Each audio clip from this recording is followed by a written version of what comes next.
여러분, 혹시 환승 이별이라는 말 들어보셨나요? 물론 다들 아실 거예요.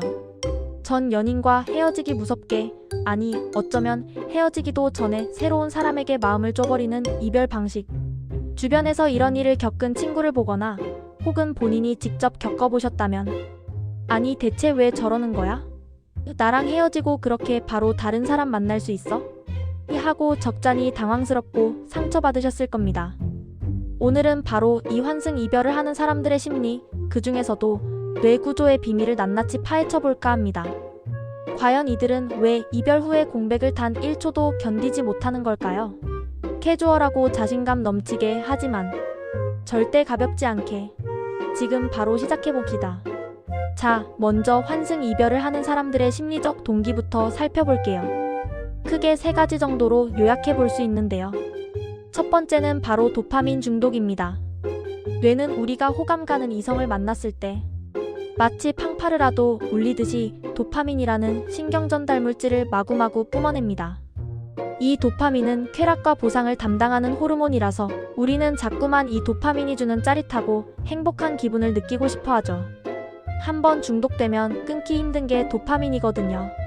그래서 이별 후에 찾아오는 상실감, 외로움, 공허함을 견디지 못하고 새로운 사람을 통해 다시 그 도파민의 쾌감을 맛보고 싶어 하는 겁니다. 새로운 연애는 새로운 자극이고 그 자극은 다시 도파민을 분비하게 만들죠. 마약과도 비슷한 원리라고 생각하시면 이해가 빠르실 거예요. 아찔하죠? 두 번째는 애정 결핍 및 의존성입니다. 어떤 사람들은 연애에 대한 의존도가 유독 높은 경향을 보입니다. 혼자서는 불안하고 누군가 옆에 있어야만 온전하다고 느끼는 거죠. 이런 분들은 이별 후의 상실감을 견디는 것이 너무나 힘듭니다. 마치 몸의 일부가 떨어져 나간 것 같은 고통을 느끼기도 해요. 그래서 그 빈자리를 빨리 채우기 위해 새로운 상대를 찾는 경우가 많습니다.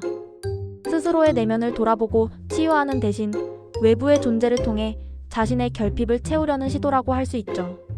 물론 이게 나쁘다는 건 아니지만 반복되면 결국 같은 문제를 겪을 수밖에 없게 됩니다. 세 번째는 자존감 문제입니다. 여러분, 의외라고 생각하실 수도 있지만 환승 이별을 먼저 선언한 사람도 이별의 사유에 따라 자존감 저하를 경험할 수 있습니다. 예를 들어 자신이 관계를 제대로 이끌지 못했다는 자책감이나 상대방에게서 기대했던 인정을 받지 못했다는 느낌 때문에 자존감이 떨어질 수 있는 거죠. 그리고 이렇게 떨어진 자존감을 회복하기 위한 가장 빠른 방법 중 하나가 바로 새로운 관계를 맺는 것이라고 생각하는 경우도 있습니다. 새로운 사람에게서 내가 매력적인 사람이야 라는 확인을 받으면서 무너진 자존감을 다시 세우려는 시도인 거죠. 이건 좀 씁쓸한 현실입니다. 그럼 이제 좀 더 깊이 들어가 볼까요? 이별 시 우리 뇌에서는 대체 무슨 일이 벌어지는 걸까요? 정말 흥미로운 사실은 실연을 당했을 때 뇌는 사랑이 시작될 때와 유사하게 반응한다는 겁니다. 도파민, 노르에피네프린, 그리고 코르티솔 같은 신경 전달 물질들이 활성화되는데요. 앞서 말씀드린 도파민은 쾌락과 관련되어 있죠. 그래서 이별 후 결핍된 사랑을 더욱 갈망하게 만듭니다. 없으니까 더 갖고 싶고 채워지지 않으니까 더 탐닉하게 되는 거죠. 노르에피네프린은 분노와 흥분 상태를 유발하고 코르티솔은 스트레스 호르몬으로 긴장감을 높입니다. 즉, 이별은 우리 뇌에 엄청난 혼란과 스트레스를 동시에 안겨주는 사건인 겁니다. 우리 뇌는 행복감을 아주 선명하게 기억합니다. 사랑에 빠졌을 때 느꼈던 그 황홀한 기분들. 그런데 갑작스러운 이별은 뇌에 엄청난 상실감을 안겨줍니다. 뇌는 내가 행복했던 그 감정이 없어졌네? 다시 돌려줘. 하고 강력하게 신호를 보내는 거죠. 과거의 쾌락 기억은 뇌의 쾌락 중추를 계속 자극해서 우리는 상대를 잃고 싶지 않은 마음과 집착을 더욱 강화하게 됩니다.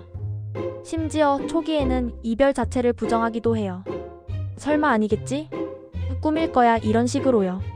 하지만 뇌가 상황을 인지하는 순간 분노 호르몬인 노르에피네프린이 마구마구 분비되면서 혈압이 상승하고 가슴이 두근거리며 심하면 분노가 폭발하는 신체적 반응까지 나타나게 됩니다. 이 모든 것이 뇌가 이별에 저항하고 결핍된 사랑을 갈망하는 과정인 셈이죠. 환승 이별러들에게는 이 결핍 상태가 너무나 고통스럽고 그래서 이 금단 현상에서 벗어나기 위해 더 빨리 새로운 관계를 찾으려 한다고 볼 수 있습니다. 그렇다면 환승 이별이 당사자와 상대방에게 미치는 심리적 영향은 어떨까요? 먼저, 환승 이별을 당한 사람은 이루 말할 수 없는 충격을 받게 됩니다. 이별을 인정하기도 전에 벌써 다른 사람이 생겼다고? 그럼 나랑 만나는 동안 이미 다른 사람을 만난 건가? 하는 생각에 머리가 복잡해지죠. 특히나 30대 후반과 같이 어느 정도 나이가 있는 시기에 환승 이별을 경험하게 되면 20대 이별에 비해 더욱 초라하고 자존감이 바닥을 치는 경험을 할 수 있습니다. 20대 때는 그래, 뭐 젊으니까 하고 넘길 수 있는 부분이 있다면 나이가 들수록 내가 이 정도밖에 안 됐나? 하는 자책감에 더 빠지기 쉬워지죠. SNS에서 상대방의 새로운 연애 사진이라도 보게 되면 이전 연인과의 잠자리나 데이트를 상상하며 괴로워하고 심지어 정신과 치료나 심리 상담을 고려할 정도로 정신적인 고통을 겪기도 합니다. 이건 정말 너무 가혹한 일입니다. 하지만 환승 이별을 한 사람의 내면도 마냥 평온하지만은 않을 수 있습니다. 겉으로는 새로운 사랑에 빠진 것처럼 보일지라도 이별의 아픔을 제대로 직면하지 않고 도망친 사랑은 결국 같은 문제를 반복하게 될 가능성이 큽니다. 결국 근본적인 자신의 문제, 즉 도파민 중독, 애정 결핍, 낮은 자존감 같은 것들을 해결하지 못했기 때문이죠. 이런 사람들은 또다시 이별의 순간이 오면 같은 방식으로 회피하게 될 가능성이 높습니다. 관계 상실은 인간관계의 중요성을 더욱 부각시키는데요. 우리 뇌는 관계 대상을 나와 가까운 사람으로 인식하고 이 표상이 사라질 때 마치 금단 현상과 유사한 반응을 보입니다. 즉, 이별의 고통은 당연한 것이고 이 고통을 회피하는 것은 오히려 더 큰 문제를 야기할 수 있다는 겁니다. 여러분, 관계는 소중합니다. 그렇다면 이별의 아픔을 건강하게 극복하는 방법은 없을까요? 뇌 과학적인 관점에서 몇 가지 팁을 드리자면요. 첫 번째, 감정 일기를 써보세요. 자신의 감정을 글로 표현하는 것만으로도 감정 해소에 큰 도움이 됩니다. 내 머릿속에서만 맴돌던 복잡한 생각과 감정들을 밖으로 끄집어내 시각화하는 과정에서 스스로를 객관적으로 바라볼 수 있는 힘이 생깁니다. 두 번째는 인지적 재평가입니다. 과거 연인의 짜증스러운 습관이나 보기 싫은 모습을 떠올리면서 부정적으로 재평가하는 것이 도움이 될 수 있습니다. 물론 너무 과하게 비난하는 것은 좋지 않지만 아름답게만 미화되던 추억들을 현실적으로 바라보면서 객관적인 시각을 되찾는 데 도움이 될 수 있습니다. 아, 그때 걔가 나한테 그랬었지? 그게 좀 힘들었어. 이런 식으로요. 세 번째는 사회적 지지를 활용하는 겁니다. 친구들과 함께 시간을 보내거나 가족들과 이야기를 나누는 등 주변 사람들과 소통하면서 고립감을 해소하는 것이 중요합니다. 혼자 끙끙 앓기보다는 나의 아픔을 이해해주고 공감해줄 수 있는 사람들과 함께하면서 마음의 위안을 얻을 수 있습니다. 뇌는 사회적 연결을 통해 안정감을 느끼고 스트레스를 완화합니다. 네 번째, 새로운 활동에 도전해보세요. 새로운 취미를 만들거나 관심사를 개발하면서 뇌에 새로운 자극을 제공하는 겁니다. 이별에 대한 생각에서 벗어나 새로운 즐거움을 찾다 보면 어느새 이별의 아픔이 조금씩 희미해지는 것을 느낄 수 있을 거예요. 뇌는 새로운 경험을 통해 신경회로를 재구성하고 긍정적인 감정을 유발합니다. 운동이나 새로운 언어 학습도 좋고요. 마지막으로, 심리적 고통이 너무 심각하다면 주저하지 말고 전문가의 도움을 받는 것이 필요합니다. 정신과 치료나 심리 상담을 통해 전문가의 도움을 받는 것은 절대 부끄러운 일이 아닙니다. 오히려 자신을 사랑하고 아끼는 아주 현명한 행동이죠. 뇌가 힘들어할 때는 전문가의 섬세한 터치가 필요합니다.